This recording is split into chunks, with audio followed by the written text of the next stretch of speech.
lahat? God is good? And all the time? Amen. So yung ating pinag-aralan ngayon, a life full of gratitude. Amen? So nararapat lamang na mabigyan natin ng karangalan yung ating Panginoon. At alam ko na lahat naman tayo ay nagpapasalamat sa Panginoon. Pero ito yung taon na kung saan sama-sama. Iba po yung individual. So napakaganda yung sama-sama tayo nagpapasalamat upang maipakita sa Panginoon na tayo ay nagkakaisa. Okay? So good morning sa inyong mga sumusubaybay sa amin. Harinawa ay huwag kayong magsawa sa pagtangkilik o panunood o pagsusubaybay ng aming gawain. Malayo man kayo sa amin, taos puso po kami nagpapasalamat sa inyo sa inyong pagsusubaybay.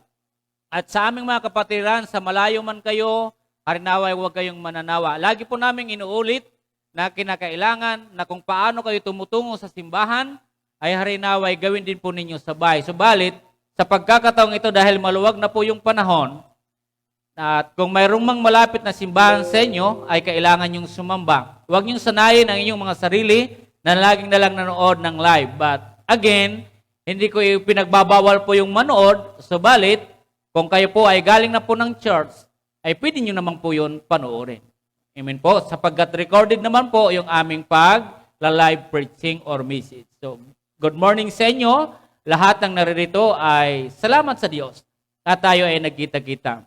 Ako ay nagpapasalamat sapagkat sa biyaya niya kami ay nakarating dito muli at ligtas kung paano niyo po kami pinanalangin. Ako po ay nagpapasalamat sa inyo sa pagtingin at pag-aruga o pagbisita ng simbahan. Salamat sa inyo ng marami. Ako'y lubos na nagpapasalamat sapagkat dinala kami ng maayos ng Panginoon sa lugar na aming pinatunguhan at ngayon dinala muli kami rito upang kami ay maglingkod sa Kanya at nagkita-kita muli tayo. Amen? Again, God is good and all the time. Okay, so sabi ho rito sa ating pinag-aaralan ngayon sa pagkakataong ito, ay yung sinasabi natin, a life full of gratitude. Okay, pag-aralan natin ngayon, acknowledge our God by offering sacrifices of thanksgiving. Okay? Alam naman natin na lahat tayo ay marunong magpasalamat. Pero hindi po natin dapat excuse na lagi na lang labi yung ating ginagamit sa pagpapasalamat sa ating Panginoon. But we need, na kailangan din natin is to bring sacrifices, offering to God. Okay? Hindi pwede na hindi tayo gagawa ng paraan para magbigay sa Panginoon. Eh baka magsabi sa inyo, paano kami magbibigay sa Panginoon, hindi naman namin siya nakikita?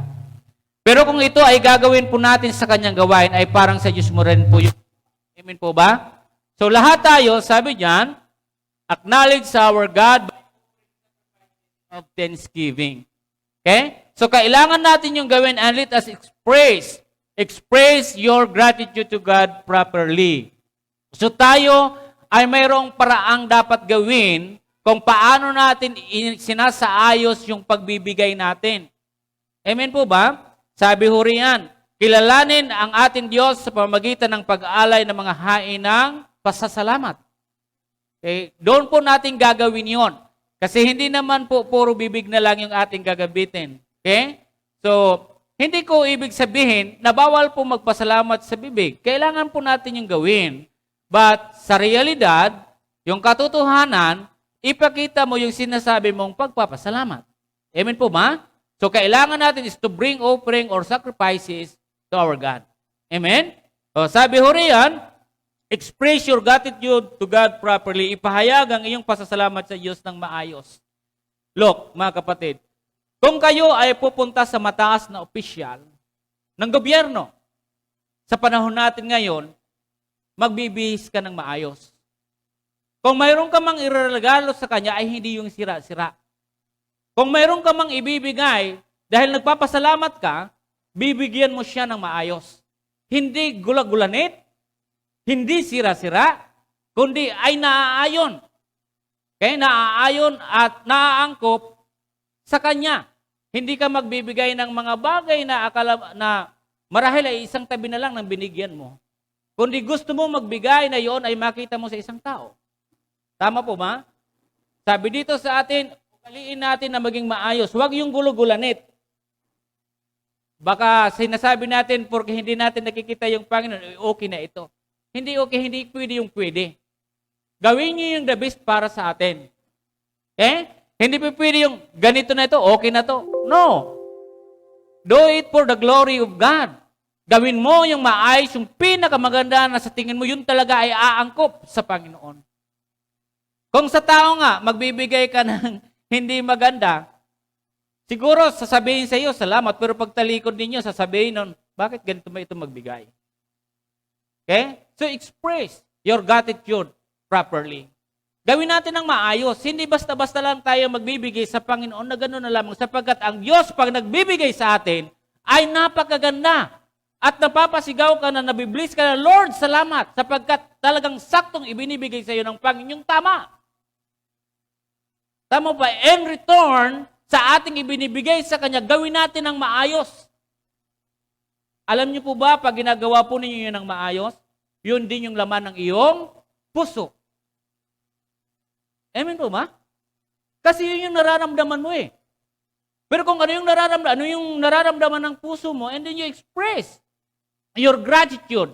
Pero pag hindi maganda yung laman ng puso mo, hindi ka sa katotohanan. Tama po ba? So tayong lahat ay dapat mabigay ng maayos. Okay?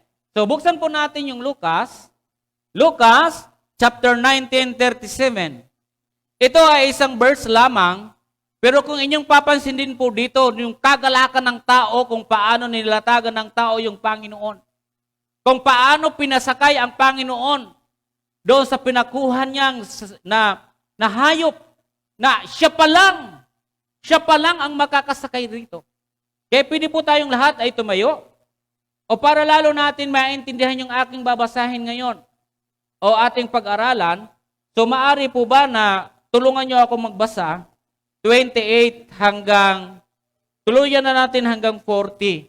Pero ito ay isang verse lamang na pinapahiwatag dito yung pagpapasalamat sa Diyos, yung papuri para kay Jesus. Okay? Tingnan ho natin. Andiyan na po ba kayo?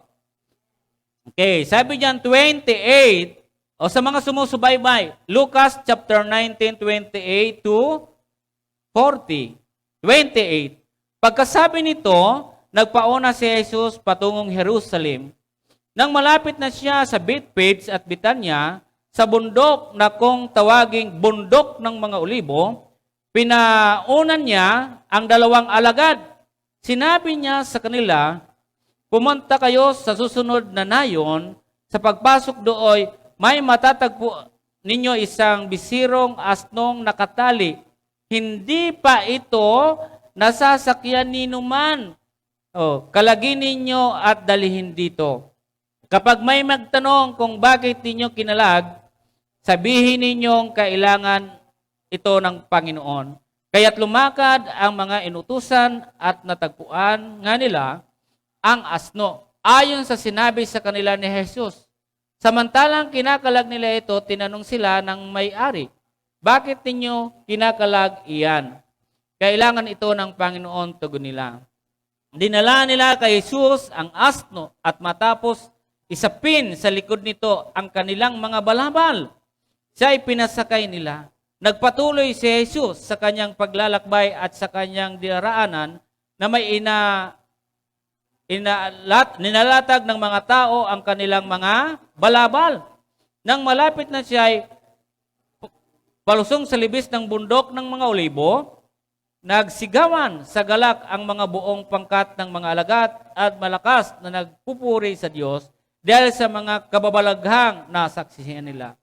Ang wika nila, purihin ang hari na dumarating sa ngalan ng Panginoon, kapayapaan sa langit, purihin ang Diyos. Sinabi sa kanya ng ilang parisiyong kasama ng karamihan, Guro, sawayin mo nga ang iyong mga alagad. Sumagot siya, sinasabi ko sa iyo, kapag tumahimik sila, mga bato na ang sisigaw. Tayo po'y manalangin. Lord, pagpalain niyo ang mga salita na aming nabasa. Harinaway kayo po yung mangunahan sa bawat isa sa amin. Lord, hanggang sa matapos yung gawain namin na ito, gabayan niyo kami, maintindihan, maunawaan namin ang aming pinag-aaralan. na hindi kami ialis dito na buslong butas yung aming mga sisidlan. Ang ibig sabihin, yaong aming mga puso. Kaya naway, Panginoon, harinawa, maintindihan namin lahat ang mga talatang ito na iyong ibinigay sa amin. Purihin ka sa pangalan ni Jesus, ang lahat ay magsabi ng Amen. So, tayo pong lahat ay magkakaupo na. Ang ganda ng ating binasa, kanyang titingnan na may pinauna ang Panginoon na alagad. Okay? Ano po yung kanilang kukunin? Yung asno. Ang asno ay nakatali. At ang asno ay wala pang nakakasakay kahit sino. Kaya nyo bang ibigay sa Panginoon yung isang bagay na wala pa talagang gasgas? Yung wala pa talagang sira, na hindi mo pa nagagamit? Kaya nyo bang ibigay sa Panginoon? Kaya nyo ba ibigay? Kaya o hindi? Ito yung isang bagay na challenge sa atin ng Diyos. May mga bagay tayo na kakaiba na mayroon tayo na ayaw natin bitawan. Di ba? Yung asno na yun na nakatali, ay sabi, kalagin mo yun at kailangan ng Panginoon. Yun ay wala pang, hindi pa ginagamit. Ang makakagamit doon, walang iba kundi ang ating Panginoong Jesus. Alam niyo ba, ano yung nilatag ng alagad sa likod ng asno? Yung kanilang balabal. Naghinayang ba sila at nagsabi sila, ay wag ko ito ilalagay kasi marurumihan? Nag-alangan ba sila maglatag ng mga bagay na gano'n sa asno? Never. Di ba? Hindi po sila nag-alangan. Hindi po sila nag-hesitate. Kundi ginawa nila yung alam nilang paraan na alam nilang makabubuti. Kung paano ang pagkilala nila kay Jesus. Kaya sabi ko sa inyo kanina, mayroon ba kayong bagong gamit, bagong bagay sa inyo na kaya nyo bang ibigay sa Panginoon na hindi nyo pa talaga ginalaw at wala pang nakagalaw, kaya nyo bang ibigay?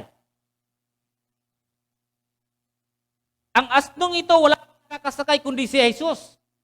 Pero inyong makikita dito, maging yung mga alagad, yung kanilang mga balabal, hindi sila nang hinayang. Pero maraming tao ngayon hinayang-hinayang sa kanilang pag-aari. Di ba? Alam ba ninyo yung ginawa nila? Napakalaking respeto at napakataas ng paggalang sa Panginoon. Okay? Makita ninyo na kailanman hindi pa nagagalaw yung asno. O makita niyo yung mga tao. Di ba? Yung sa Bethpage at Betania, inyong makikita din pagdating po doon sa libis na malapit na marami pong taong naglatag ng kanilang mga balabal. Ano po ang ibig sabihin nito sa atin? Kailangan natin papurihan at pasalamatan ang ating Panginoon. Kaya sabi niya, a life full of gratitude. Hindi dapat tayo nag-aalinlangan sapagkat yon ay sa Diyos. Yon ay si Jesus na kinakailangan natin, siya ay ating tangkilikin. Siya ay kilalanin natin Panginoon. Ito yung pagkakilala nila. Narinawa sa panahon ngayon, huwag maiba yung pagkakilala natin. Ready ba kayo na gawin ang lahat para kay Jesus? Di ba? Kaya nyo bang gawin? Kaya nyo bang magdala sa Panginoon ng kahit ano? Basta sa Panginoon? Okay. So, itong ating tinatalakay, sabi pa dito, excuse, ng mga Parisiyo, pigilan mo nga yung mga alagad na yan. Sabi ng Panginoong Hesus, kung pipigilan ko yan, yung mga bato, yung sisigaw. Kung hindi na magpupuri yung mga tao, yung bato na lang yung susigaw sa akin at magpupuri sa akin. Dahil wala naman imposible sa Panginoon. Kung ayaw nyo magpuri sa Panginoon, yung bato na lang. Kung ayaw nyo maglatag sa akin ng balabal at hindi nyo ako kilalanin, o sige, yung bato na lang yung sumigaw sa akin at purihin ako. Sagot ng Panginoon sa mga Parisiyo. Di ba? Ang tao na ginawa ng Diyos na kakaiba sa lahat ng kanyang nilalang, ikaw dapat yung gumawa ng pagpaparangal, magbibigay ng gratitude sa Panginoon. Dahil ikaw ay mayroong pakiramdam. Ikaw ay mayroong pangunawa. Tama po ma? So kaya sabi natin dito, acknowledge. Acknowledge our God by offering sacrifices of thanksgiving. Tingnan nyo po. Di ba? Hindi lang naman sigaw yung sinabi nila ron eh. Andun pa nga yung asno eh. Kinuha nila. Hindi naman sila nadalawang isip na kunin yung asno. Hindi naman silang nadalawang isip na ilatag ang kanilang mga balabal. Hindi sila nang hinayang kahit ano pa yung mangyari. Naway tayo rin sa buhay natin. Huwag tayo yung manghinayang sapagkat hindi nang hihinayang ang Diyos sa pagkakaloob sa atin. Pwede ba natin palakpakan ang Panginoon? Hindi naman siya nanghinayang eh. Yung hiningi mo sa Kanya, sasabihin mo, Lord, bigyan niyo po ako ng trabaho, binigyan ka ng hinayang ba ang Diyos sa iyo? Hindi naman eh. Di ba? Nang hinayang ba ang Diyos, sinabi mo, Panginoon, kailangan ko po ng sasakyan, kailangan ko po makabili ng sasakyan sa halagang 500,000. Nang hinayang ba ang Diyos sa iyo? Nang nag-request ka sa Panginoon, Panginoon, gusto ko po magkaroon ng bahay. Magandang bahay ang gusto ko, Panginoon. Pinagkaitan ka ba ng Diyos? Hindi naman. Ibinigay naman sa iyo nung ikaw ay nagkasakit. Di ba? Nung ikaw ay mayroong karamdaman. Humingi ka sa Panginoon, nagdalawang isip ba ang Diyos para sa iyo? Hindi naman. Ganon magbigay ang Panginoon sa atin. So, ano yung dapat in return sa ginawa niya sa atin? So, kailangan natin ay magbigay ng pasasalamat sa Kanya. Kaya sabi ko sa inyo, hindi ka kayo pinagbabawalan magpasalamat sa pamagitan ng inyong mga bibig. Subalit, wag naman sana na gano'n na lamang yung gagawin natin sa Panginoon na dahil yun lamang yung gagawin natin, dapat gawa din tayo ng parang action. Ano ba yung pwede kong dalhin sa Diyos? Tulad na ginawa nila. Yung asno, wala pa. Okay? Wala pang nakasakay, kundi ang makakasakay lamang doon ay si Jesus. Yung kanilang mga balabal, kahit sabihin natin dumating, sabihin na bakit sila may balabal? Eh kung malamig man ang panahon na yun, hindi naman sila nagdalawang isip na ilagay yun. Dahil kay Jesus. Tama po ba? So sana tayong lahat, huwag tayong magdadalawang isip sa ginawa ng Diyos sa atin. Maraming ginawa. Nag-request ka ng bahay, nag-request ka ng trabaho, pagkakakitaan mo, printahan man o anuman. Pero tandaan ninyo, hindi siya kailanman nagdalawang isip sa inyo. At sa akin, hindi rin. Sa ating lahat. Okay? So, tayo rito. Sabi dito, ay laging mayroong isang bagay na dapat ipagpasalamat. Naniniwala po ba kayo nito? Pwede ba, Sister Naomi, yung ating larawan muna. Laging mayroong isang bagay na dapat ipagpasalamat. Ipagpapasalamat. There is always something for which to be. Yan, sabi diyan, health, home, family, friend, and food. Marahil mayroon pang ibang bagay diyan na dapat natin ipagpasalamat. Alam nyo, nakakatuwa yung bawat taon sapagkat hindi lang individual, tayo ay nagpapasalamat. We are here now to gather, na mag-gathering tayo rito to have a fellowship para sa isang layunin na magpasalamat sa Diyos. Tama? Alam kong maraming nangyari sa bawat taon sa buhay natin. Maging sa pandemic, hindi lang pandemic, kagutuman. Di ba? Sakit, kawalan ng pera. Di ba? Pero tingnan po natin, laging mayroong isang bagay na dapat tayong ipagpapasalamat sa Diyos. Hindi po yun mawawala. Kaya nagbigay yung ating church, yung ating simbahan na taunang pagpapasalamat na hindi dapat natin ito ini-Indian. Ito yung pagkakataon na ikaw ay nakikiisa na magpasalamat sa Panginoon. Oo, na ikaw ay nagpapasalamat personal sa Panginoon.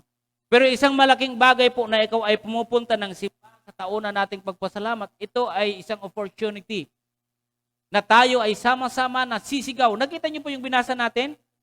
Hindi na lang naman yung mga alagad eh. Anong sinabi din? Yung mga tao.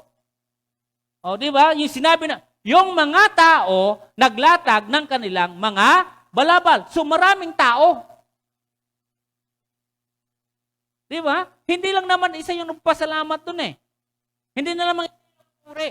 Hindi lang naman yung alagad yung nagpuri. Kundi sabi, yung mga tao naglatag ng kanilang mga balabal.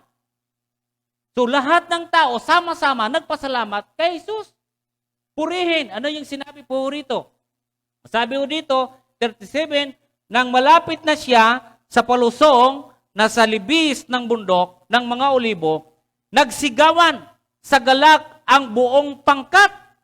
Oh. Di ba? Ng mga alagad at malakas na nagpuri sa Diyos dahil sa mga kababalaghang nasaksihan nila. Di ba? Marami talaga nangyari sa atin. Yung binanggit ko na sa inyo, kababalaghan na akala mo hindi ka na magtatagumpay, pero ginawa ng Diyos para sa iyo. Ginawa ni Jesus para sa iyo. Yung akalain mong hindi ka na mabubuhay, pero nagawa ng miracles ang Diyos para sa iyo at binigyan ka muli ng pagkakataon na mabuhay. Di ba? Isang malaking bagay. Pakita natin, Sister Naomi. Yung sinabi po natin doon sa picture na yon, yung health, yung family, home, friends, and food. Okay? Ito lang ay, ilan lang naman, 5 bagay lamang iyan. Pero maraming bagay na pwede natin ipagpasalamat sa Diyos. Amen? Huwag niyong kaliligtaan magpasalamat sa Panginoon. Di ba nung nakaraan bago ako umalis, maliit man ito o malaki, matuto kayong magpasalamat. Di ba? Masarap o hindi man sa paningin ninyo ang nariyan sa iyo, matuto kayong magpasalamat. Amen? Ito lang naman yung hinihingi ng Diyos sa atin eh.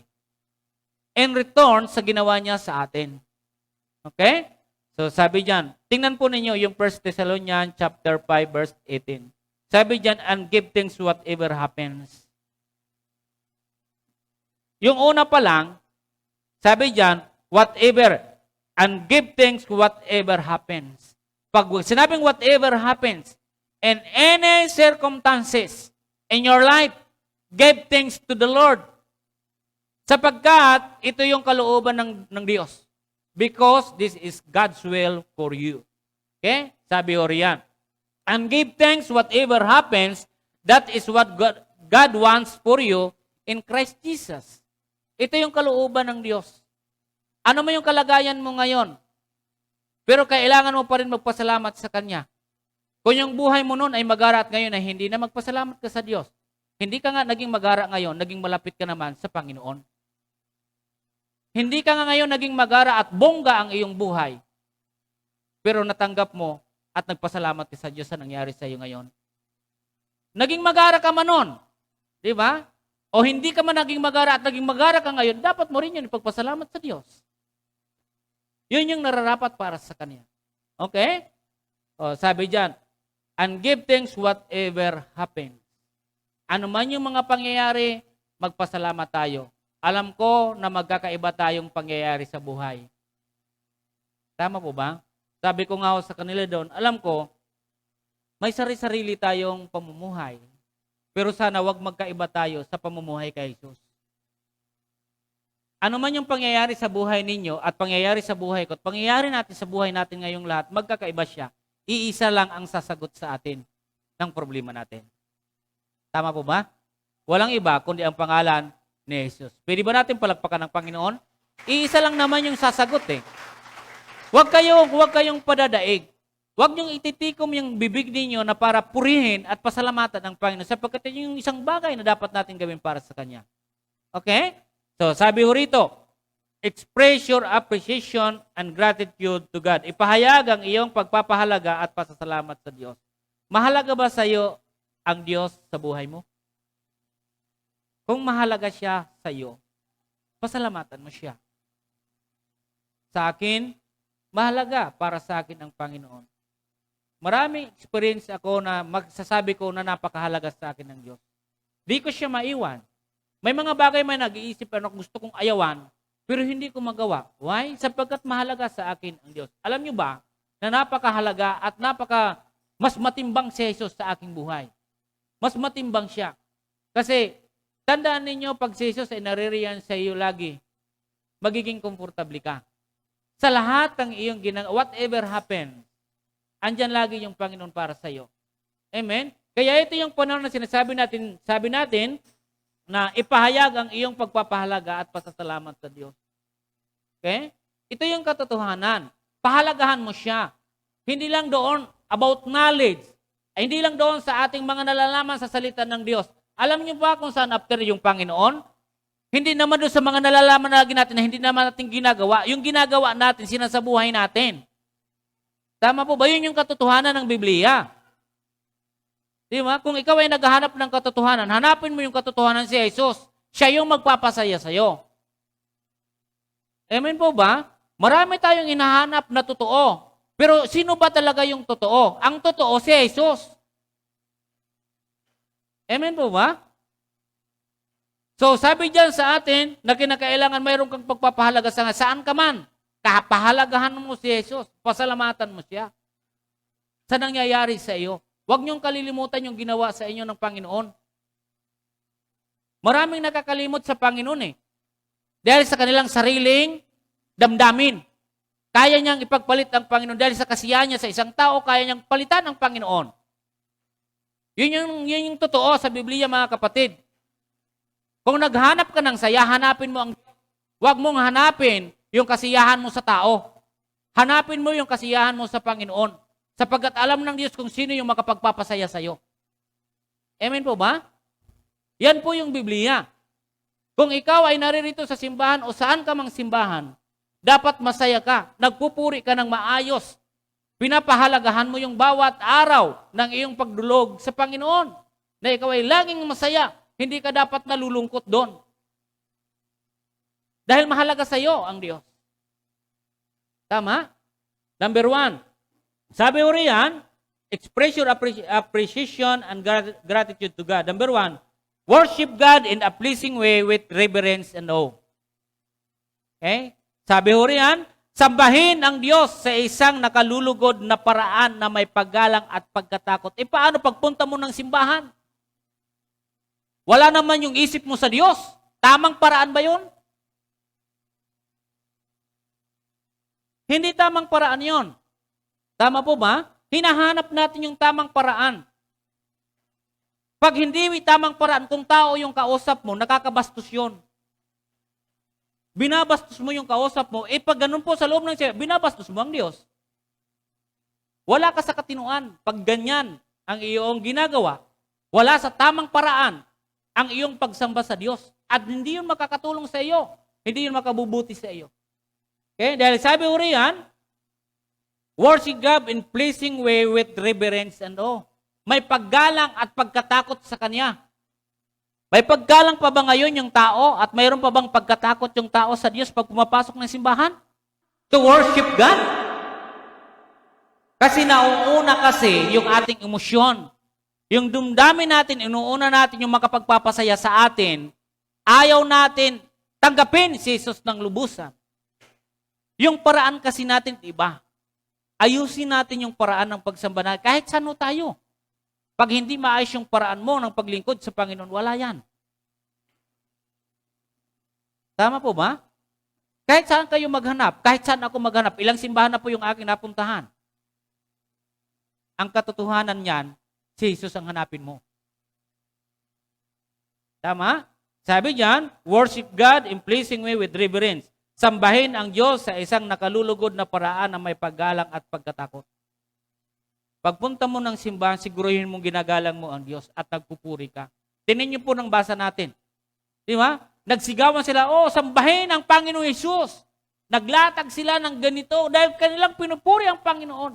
Hindi yun yung pangbabastos. Kundi yun ay paggagalang at pagtingin nila na may pagkatakot sa Panginoon. Alam mo yung pagkatakot dito, hindi takot po ba na yung iniisip mo ang Panginoon na siya talaga ang Diyos mo. Amen po ba? King of Kings sa iyong buhay. Tingnan niyo po ito. Hebrews chapter 12:28. Sabi ho riyan, Hebrews chapter 12:28, ito po yung sinasabi. Hebrews chapter 12:28. Basahin ko po Sabi diyan, kaya tayo'y magpasalamat sa Diyos. Oo, andun yung pagpapasalamat natin. Pero ano pa yung hinihingi ng talata? Di ba sabi natin yung proper, yung gratitude natin sa Panginoon kanina, sabi natin, express your gratitude to God properly. Oo, nagpapasalamat tayo. Pero yung pagpapasalamat mo ba ay ayos? Tama ba yung pagpapasalamat mo sa Diyos? Kasi may maling pagpapasalamat. At may tamang pagpapasalamat. Marahil malumanay ka nga nagpapasalamat, pero yung kabig ng dibdib mo ay hindi mo talaga yung pagpapasalamat.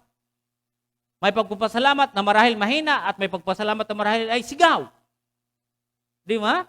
So tayong lahat, sabi dito, express your gratitude to God properly. Ipahayag ang iyong pasasalamat sa Diyos ng maayos. Kaya sabi niya rito, kaya tayo ay magpasalamat sa Diyos sapagkat tumanggap tayo ng isang kahariang hindi mayayanig, unshakable. Diba? Unshakable po yan, mga kapatid. Din sabi o riyan, hindi mayayanig, sambahin natin ang Diyos sa paraang kalugod-lugod sa Kanya, may paggalang at pagkatakot. Itong ginagawa pa natin ngayon. yung pagdalaban ninyo ng mga bagay na pagpasalamat, offering sacrifices to God, yan ay isang paggalang sa ating Panginoon. Yun yung paraan natin. Ano ba yung paraan natin? Ano yung pwede kong gawin? Ano yung action ko? Ano yung gagawin ko? Unshakable na kaharian yung ibinigay sa ating na Panginoon. Kaya kinakailangan tayo ay nagpapasalamat. So let us be thankful because we have a kingdom that cannot be shaken. We should worship God in a way that pleases Him with respect and fear. Di ba? Kung ikaw ay nasa simbahan, gawin mo yung paraan na alam mong nararapat sa Diyos. Dahil ang kaharap mo ay ang Diyos. Isantabi mo yung mga bagay na hindi naman talaga sakop doon. Purihin mo ang Panginoon ng buong buo. Okay. May mga paraan tayo pagpasok natin ng simbahan. Ikaw ba, pag pumapalakpak ay maayos? Pag binubuka mo ba yung bibig mo, ay taos puso mo ba talagang binubuka yung bibig mo para pag-awit sa Panginoon? Nararamdaman mo pa ba yung worship mo sa Panginoon? It is a big question mark kung hindi mo na siya mararamdaman. Tama ho? Napakalaking bagay po yun. Ngayon, magpapasalamat ka sa Panginoon. Di ba? Oo, nagpapasalamat tayo sa Panginoon. Pero ayusin mo yung pagpapasalamat mo sa Diyos. Ayusin natin. Tama po ba? May pagpapasalamat. Sige, salamat kahit ganito. Naranasan niyo ba yun? Salamat kahit ganito ito, okay na to. Palagay mo, okay yun sa nagbigay sa iyo? At sasabihin mo, salamat, okay na to, okay na to. Mayroon kang isang bagay na talagang gusto at hindi mo talaga ibig sabihin yon. Dahil pag gano'n yung tingin, yung paraan mo ng pagpapasalamat sa Panginoon at sasabihin mo, okay na yan sa akin. Ibig sabihin, mayroon kang hindi maganda na nararamdaman sa puso mo. Tama ba? Sino yung nakaranas na gano'n? Tumatalikod at pumupunta ng kwarto, okay na to. Pero masama yung kanyang loob. Hindi maganda sa kanya. Hindi tama yung paraan ng kanyang pasasalamat. Sabi natin kanina sa maliit o sa malaki, sa maganda o hindi, matutong ang pasalamat sa Diyos. Tama? Okay. So yun yung una, na kinakailangang sambahin ng Diyos sa isang nakalulugod na paraan na may paggalang at pagkatakot. Number 2, everyone should give what they have decided in their heart. Di ba?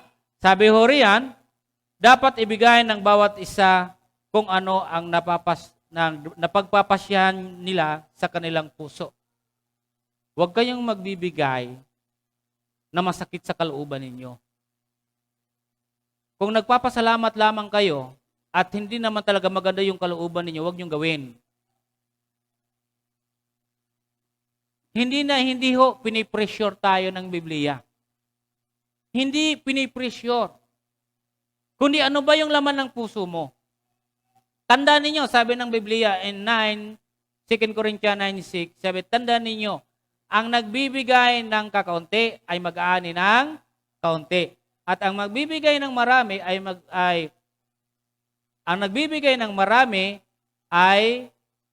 magkakaroon ng marami. Okay? Kaya sabi ho rito sa atin, sabi diyan, everyone should give what they have decided in their heart. Yung tama po kaya sinabi po na express your gratitude properly. Para ma-acknowledge mo yung Panginoon. Hindi mo naman ma-acknowledge ang Diyos, yung ginawa niya, yung pasasalamat mo, kung hindi naman maganda yung loob mo. Tama, Brother Dave? Dahil napipilitan ka. Tama, Brother Sator? Dahil napupurse ka o napipressure ka. If you want to give an offering, sacrifice to the Lord, please clear your heart happily na ikaw ay magbibigay sa ating Panginoon. Tama ho? Pero pag ikaw ay nakasimangot na magbibigay ng ganon, hindi yun makakatulong sa iyo. At hindi rin makakatulong sa binibigyan mo. Ay, wag na, galit ka ata eh. Di ba? Wag na. Parang hindi naman maganda yung loob mo. Hindi, kasimangot ka, nagbibigay ka, nakasimangot ka. Ay, wag na, sa'yo na lang yan. Kasi kung nagbibigay ka ng ganon, hindi yan mabuti sa'yo. Hindi din mabuti sa yung binibigyan. Tama ho? Dahil ano po yung sinabi dyan? Everyone should give what they have decided in their heart. Ano ba yung nararamdaman mo sa puso mo? Diba? So sabi ho riyan, sa talata, 2 Corinthians 7, and then the following verses, 6, 7, and then hanggang sa pinakadulo po niyan, ay mayroon tayong mababasa. Each of you should give as you have decided in your heart to give. You should not be sad when you give. Di ba? Oh, ano pa yung sinasabi diyan? When you give, and you should not give because you feel forced to give. O, dalawa na. At tatlo na. And then ano pa yung sinabi? God loves the person who gives happily. The more you give, the more you get. Di ba? Kung titinayin po yan, 6 and the following, mga sumusunod na talata. Alam niyo po ba kung sino yung nagbibigay ng binhi? Ang Diyos. Sino yung nagtatanim tayo? At sino yung nagpapalago? Ang Diyos. Di ba? Dapat tayo maging bukas palad. Sa mga susunod na verse dyan, yung aking mga nababanggit na ito, yung pagiging bukas palad po natin, yun yung pinakamaganda sa lahat. Na marami pa yung taong magpapasalamat sa Diyos dahil sa iyong pagiging bukas palad. Di ba? Hindi po tayo dapat magbigay sa Diyos na ikaw ay pressure. Bakit ba? Na-pressure ka dahil yung kapatid mo, ay may dinala siya na-pressure ka ng ganito rin. Okay. Sinabi ko sa inyo kanina, kung kayo ay nagpapasalamat sa Panginoon, kung ano yung laman ng puso mo, kung ano yung ganda ng puso mo, ganun din yung lalabas sa ganda ng dala mo. Hindi ba? Dahil kung ikaw ay harap sa isang mataas na tao, king, ay sabihin natin president or mayor, yung kinikilala mong mataas na personalidad sa iyo, magdadala ka ng isang gulanit, hindi yung katanggap-tanggap hindi yung nararapat sa kanya, nakakabastos yon. Kung magdadala ka, yung galing sa puso mo, ano ba yung laman niya? Makikita mo yung totoong laman niya sa kanyang ibinibigay. Di ba? So dito, hindi tayo pinipressure rito. Okay? Dahil sabi ho riyan, sabi ng Panginoon, you should not give because you feel forced to give. God loves the person He gives happily. Magbigay ka na hindi ka nalulungkot. Magbigay ka na masaya ka sa dala mo. Nagagala ka na nagbibigay ng offering. Balikan natin yung law kanina. Di ba? Yung balabal nila, nag-alangan sila na magbigay sa Panginoon. Nung dumaan yung ating Panginoon doon, nung naglagay po doon ay marurumihan yung aking balabal. No. Happily. Pinatutunayan po doon kanina na ating binasa sa Luke na talagang andun yung kanilang kasiyahan na ilatag doon sa asno, yung kanilang balabal. At liban po doon, hindi lamang sa asno, sa dinadaanan po ng ating Panginoon. Hindi po sila na ganon. Happily yung puso nila, hindi sad. Hindi sila nalulungkot na ilagay yun sapagkat alam nila si Jesus ay mabuti. Maraming ginawa sa kanila si Jesus. Sila ay sinasabi nila na ang Diyos ang aking Panginoon. Si Jesus ang aking Panginoon. Diba? So sabi ho rito, at liban doon mga kapatid, sabi yan, the more you give and the more you get. Kung mas marami kang ibibigay, mas marami kang makukuha. Lagi tayo nasabi natin na ang Diyos ay magbigay ng siksik, liglig at umaapaw. Pero may ginawa ka na ba sa Panginoon? Laging nabibig ka sa ating bibig yun. Siksik, liglig at umaapaw. Pero ginawa mo ba yung sinasabi ng Diyos na sumunod sa kaniyang mga utos? O, di ba? So, sabi pa rin dyan, 2 Corinthians 4:15. Sabi dyan, 2 Corinthians 4:15, ito ay tungkol po kay Paul. Sabi ho riyan, sa 4:15, basahin ko po sabi niya dito, ang lahat ng pagtitiis ko ay sa kapakanan ninyo, upang sa pagdami ng mga nakakatanggap ng mga kaloob ng Diyos, lalo namang dumarami ang magpapasalamat at magpupuri sa Kanya. O, di ba? Tama yung sinabi po natin. So, isang magandang bagay po ito mga kapatid. Yung maging bukas, yung ating palad, yung ating puso. Pag ginagina ka ganito, naalala niyo po ba si Ruth? Naalala niyo po si Ruth? Siya ay, ano pangalan, manugang ba? Manugang niya si Naomi. Tama ba yon? Tama di ba no? So, nung pagkakataon noon ay namumulot si Naomi ng sibada doon sa kinabuas. Okay. Doon sa kapaligiran ni Boaz, namumulot siya roon. Nung namumulot pa siya doon, ay pinayagan po siya ni Boaz. Okay, pinayagan po siya at ang sinabi ni Ruth, salamat sapagkat ako ay pinayagan ninyo dito na mamulot ng makakain. Okay? So yung sinabi, yung puso ni Boaz, inyong makita po doon, ay hindi po siya ganong klaseng tao. Bukal sa kanyang puso na payagan si Ruth na mamulot doon sa kanilang kapaligiran. O, hindi nagpasalamat si Ruth. Di ba? Isang malaking bagay po yon. May pag-aari po dito si Boaz. Si Boaz.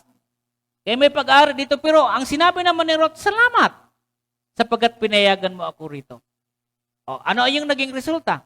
Katulad nito, kay Paul, makita natin na sa pagtitiis niya, sa ginawa ng Diyos, yung mga kaloob ng Panginoon, marami po yung magpapasalamat sa Diyos. Amen ho? Okay. So ano pa yung talata? Acts 20:35. It is more blessed to give than to receive. Di ba?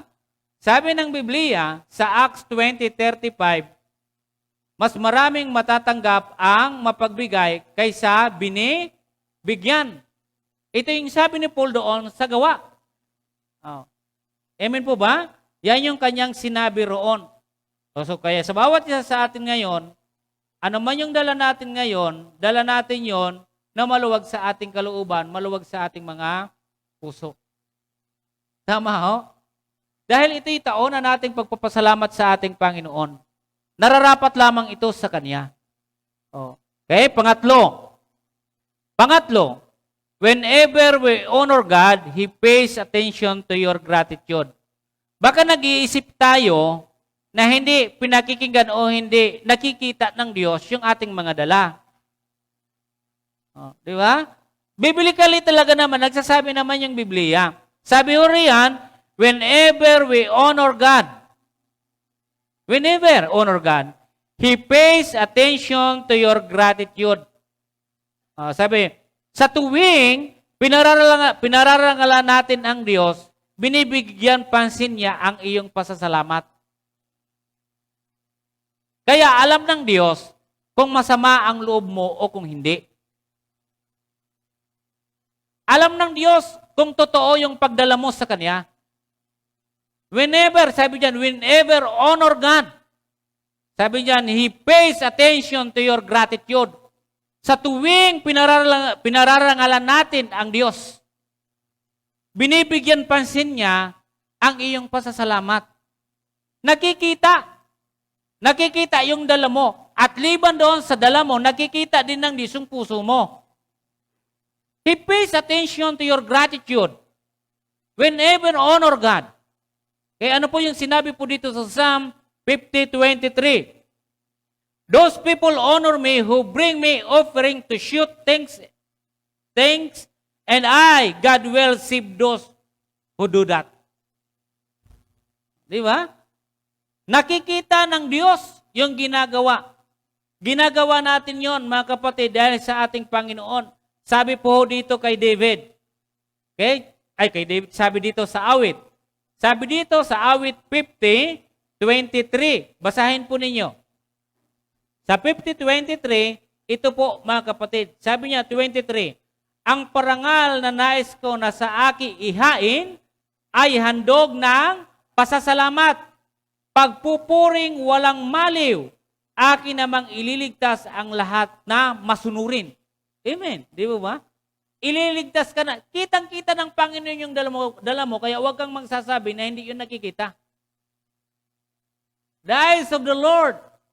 Tinitingnan yung offering mo, yung sacrifices mo sa Panginoon. Diba? Whenever honor God, He pays attention to your gratitude. Sa tuwing pinararangalan natin ang Diyos, binibigyan pansin niya ang iyong pasasalamat. At ano man yung makita doon ng Panginoon, hindi ako yung magdidesisyon. Ano man yung makita sa iyo, sa dala mo na yan, ang Diyos yung magbibigay sa iyo ng kaukulan at karapat-dapat para sa iyo. Kaya wag po nating sasabihin, kaya ina-aware po natin ngayon yung lahat. Sa tuwing na nagpaparangal tayo sa Diyos, yan ay nakikita niya. Yan ay napapansin niya. Diba? Kaya sinasuggest natin, kung kayo ay magdadala sa Panginoon yung the best, hindi yung pwede. Ayos na to. Pwede na to. No. Ang gawin ninyo, ano ba yung the best talaga para sa Panginoon? Tulad ng sinabi ko sa inyo kanina, hindi kailanman nagdalawang isip yung mga tao kay Jesus. Okay? Yung kanilang pagpaparangal. Kitang-kita naman yun ni Jesus eh.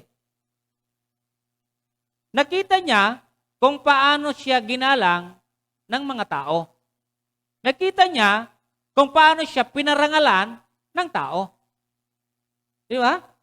Sumakay siya sa asno, naglakad yung asno, naglatag yung mga tao ng kanilang mga balabal. Marahil ang iba doon ay walang mailatag ng balabal. Iba yung kanilang inilatag para sa pagpaparangal sa ating Panginoong Hesus. Inyong makikita dito yung binabanggit ko po dito, whenever we honor God, He pays attention to your gratitude. Nakikita yun ni Jesus eh. Nakikita ng Diyos yung ginagawa mong pagpapasalamat sa Kanya. Amen ho? Okay. So, sabi diyan, pang-apat. So, isa na lang, 5 lang po ito mga kapatid. Pang-apat, words of praise for the Lord and gratitude will abound, your spirit will be filled. Sabi diyan, ang mga salita ng papuri para sa Panginoon at pasasalamat ay sasagana. Ang iyong espiritu ay mapupuspos. Amen po? So sa bawat sa atin, yung words of praise for the Lord. Okay, lahat tayo. And gratitude will abound, your spirit will be filled. Ang mga salita ng papuri para sa Panginoon at pasasalamat ay sasagana. Ang iyong espiritu ay mapupuspos. Okay? Kung titingnan niyo po yung proverb, hindi lang ito about physical. Kasama po dito spiritual. Kung yung papansinin sa ibang salin ng talatang ito, sabi diyan, the stomach is satisfied by the fruit of the mouth. One's lips can earn a satisfying income. Dito sa aking salin, people will be rewarded for what they say. They will be rewarded by how they speak. Di ba? Magdidepende doon. Di ba lagi ako nagsasabi sa inyo, huwag kayong magsasabit, gagamitin niyo yung bibig ninyo na wala akong pera. Hindi mabubusog yung tiyan mo kasi mawawalan ka talaga ng pera. Kung ano yung paggamit mo ng bibig mo, your lips. Pag maganda yung sinasabi mo, mabubusog yung stomach mo. Magiging maayos yung function ng iyong stomach. Even your spiritual life ay magiging maayos siya. Kaya kung ano yung binabanggit ng yung lips, marahil ay makakabusog sa iyong stomach o marahil yun ay makakagutom sa iyo.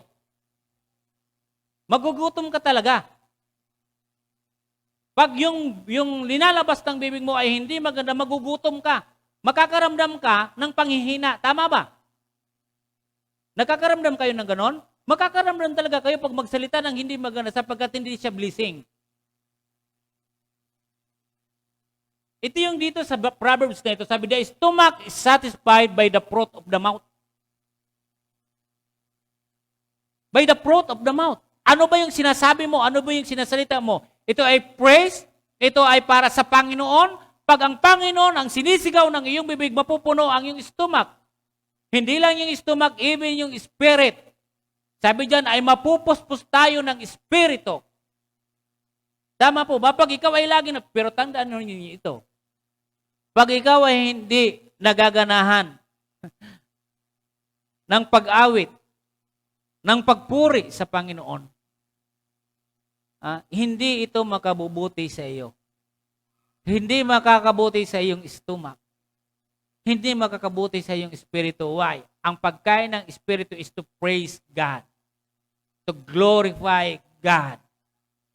But the need of the physical body, ang kailangan po natin ay food na naririto. Pero ang kailangan ng ating Espiritu is praising God, glorifying God. Amen po ba? Yun yung ginagawa natin. Hindi lang ito na binabanggit dito ni Solomon ay about stomach. Kundi paano mo ba parangalan ang Panginoon sa pamagitan ng iyong lips para mabusog ang iyong Espiritu.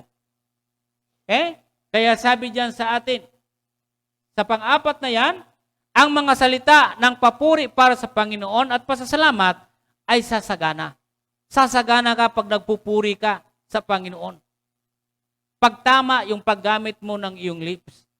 Di ba? Sabi diyan, ang iyong espiritu ay mapupuspos.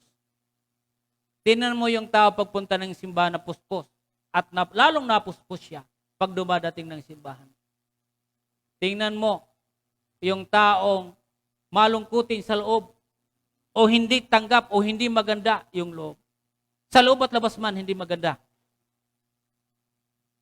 Dahil yung kanyang praising sa loob, hindi na naayon sa kanyang katawan. Hindi siya magiging masaya, siya ay magiging malungkot. Alam niyo ba yung bigay ng pagpupuri sa Panginoon? Ang ibinibigay niya ay kasiglahan sa iyong buhay. Physically and spiritually. Pag pinapakain mo po siya ng ang ating katawan ng masarap, ano nangyayari po? Di ba napapawaw ka, napapasigaw ka, at napapapicture ka pa, at nailalagay mo pa, naipupost mo pa. Tama ba? Tama eh. Dahil napupuspos ka eh. Napupuspos, nasasiyahan ka, sa nangyayari, ang kinain mo, ang ganito, ang sarap nito, kailangan ko ito ipakita para mabili din ng iba.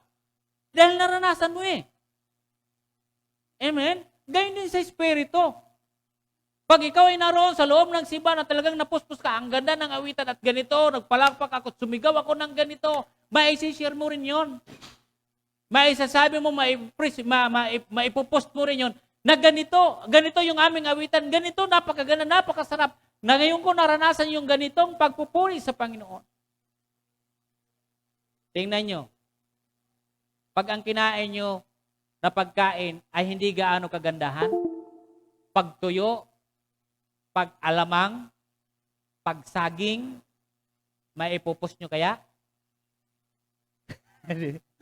Di ba? Kung saan yung masarap, kung saan yung maganda, yun yung naipupos natin. Di ba? Kung ano yung tinatanggap ng ating katawang physical, gayon din naman yung ating spiritual na buhay. Di ba? Masaya pag andon na nasa-satisfied ang iyong katawan sa pagkain na dulot nun sa iyo. Gayon din naman, yung salita ng Diyos, yung pagpupuri mo sa Panginoon sa loob ng simbahan, ay talagang masasatisfied ka, magiging masaya ka. Okay? Magiging masaya ka sa paglilingkod at talagang galak ka na parangalan ng Panginoon. Mapupuspos at sasagana ka. Di ba? Pag ganun yung nangyayari yung bunga po, yung ating kinakain. Sabi dito, ulitin ko ha, the stomach is satisfied by the fruit of the mouth. Yeah? By the fruit of the mouth. Okay. Ano po yung sa Tagalog dito? Ano ba yun? Proverbs 18:20. Proverbs 18:20, ito po yung sinasabi. Sabi niya rito, 18:20, anumang sabihin ng tao'y kanyang pananagutan. Di ba?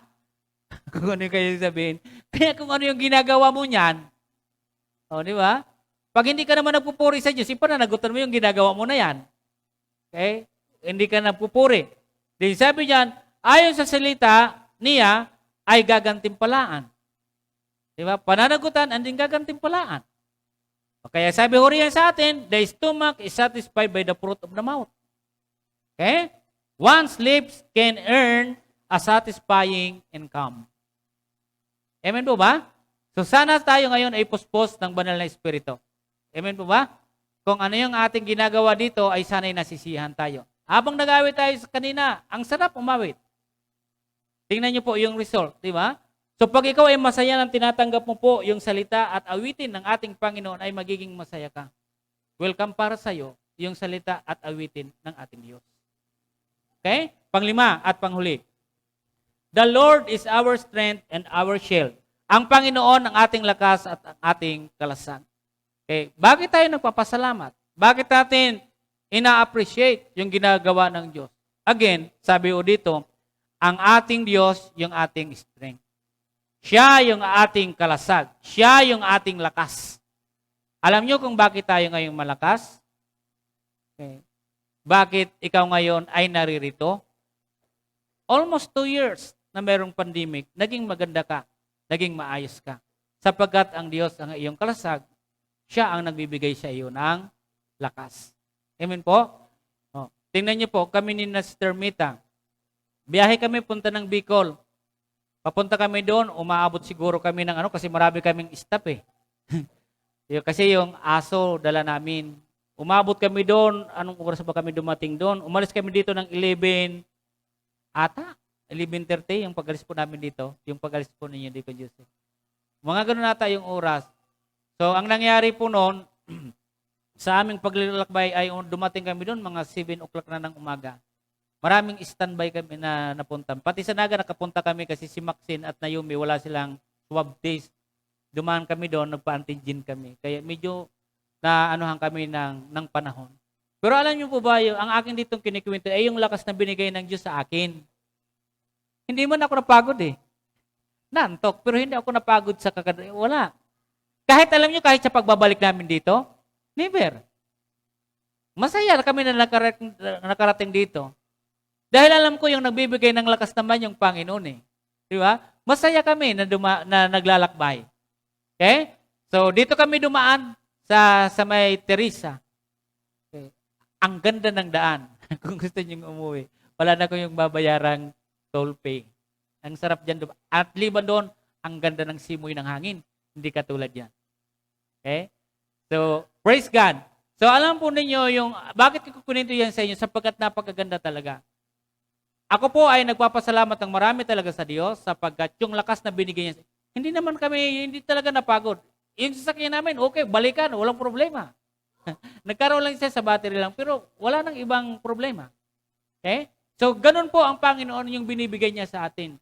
Yung lakas. Okay? So, hindi ko lahat ikikwento siya pagpunta namin, alam nyo, mayroon dyan sa Tanay. Sa napakataas, kita lahat ng Antipolo, lahat ng ang ganda paggabi.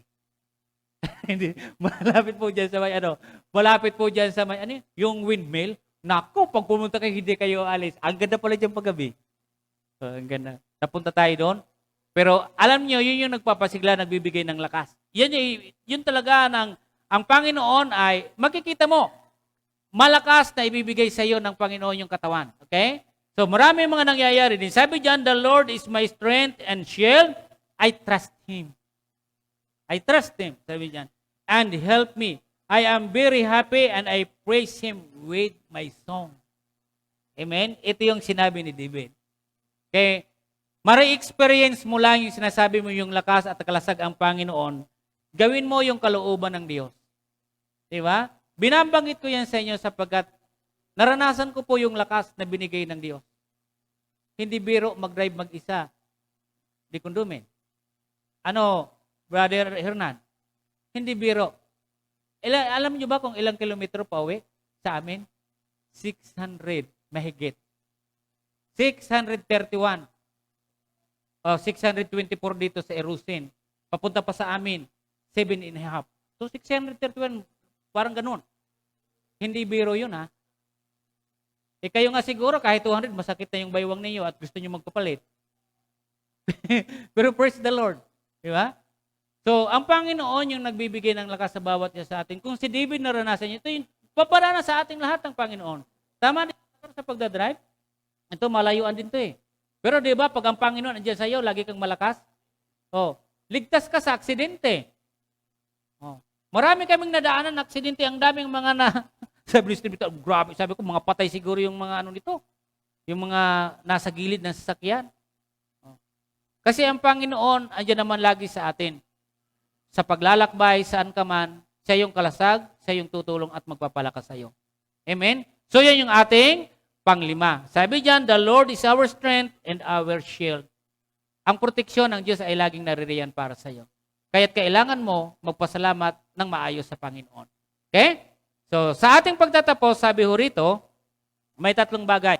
Pero pakita muna natin, natin nome. Tingnan nyo ha, sabi diyan, 7 times, ito muna. Ayan, sabi diyan, enter into his gates with thanksgiving. Andito tayo, di ba? Ano pa yan? Pwede pakibasa. Into his courts with praise.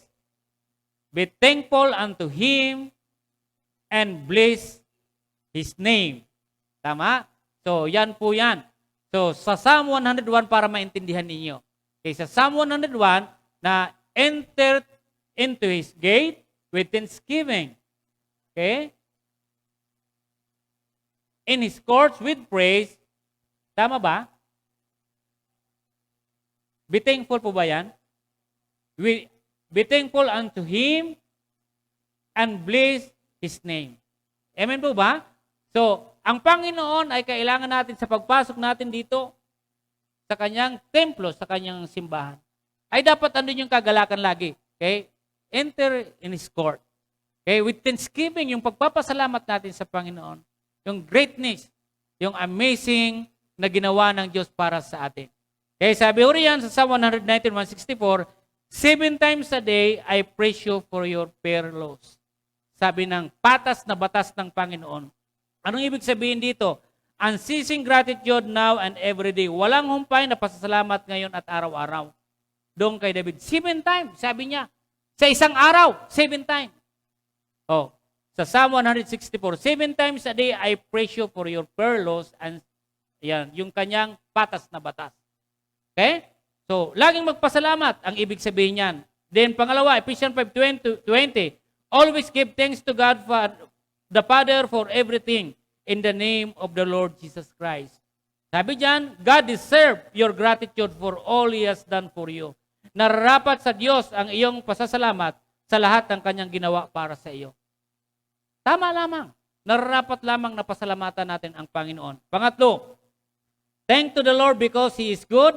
His love continues forever. Don't forget to thank the Lord for saving us from so much danger. Huwag kalimutang magpasalamat sa Panginoon sa pagliligtas sa atin sa napakaraming panganib. Maraming panganib tayong napuntahan, subalit huwag naman natin kaliligtaan, pasalamatan ang ating Panginoon. Amen? So, happy Thanksgiving sa ating lahat. Ayan, sabi dyan, happy Thanksgiving. So, ginaganap natin ito yearly, ginaganap natin ito tataon para sa pagpapasalamat sa ating Panginoon. So, salamat sa ating lahat at narito tayo na sama-sama, nagkakaisa na magpapasalamat sa ating Diyos. Purihin ang Panginoon at tayo po ay manalangin. Panginoon, kami po Diyos ay nagpapasalamat ng marami sa iyong kabutihan. Thank you, Panginoon. Lubos na kinikilala namin, O Diyos, ang iyong ginawa sa buhay namin. Lord, salamat sapagkat tinuruan niyo kami kung ano yung nararapat ng aming pagpapasalamat sa inyo, Diyos. Napakabuti ninyo, Diyos, talaga sa buhay namin. Sa napakaraming panganib, Panginoon, nagawa niyo po kaming iligtas, Panginoon. At narito kami, nataos pusong nagpupurit, nagpapasalamat sa iyo, Diyos. Lord, tulungan niyo kami sa aming mga pananalita, aming kilos, aming ginagawa, na hindi namin, Panginoon, na magalang namin kayo, Diyos, na mayroong kaming pagkatakot sa inyo, Panginoon. Salamat sa mga talata sa pag-aaral na ito, sa mga sumusubaybay at mga naririto. Pagpalain niyo ho kaming lahat. Sa iyo, Diyos, ang lahat ng ito, sa tayo.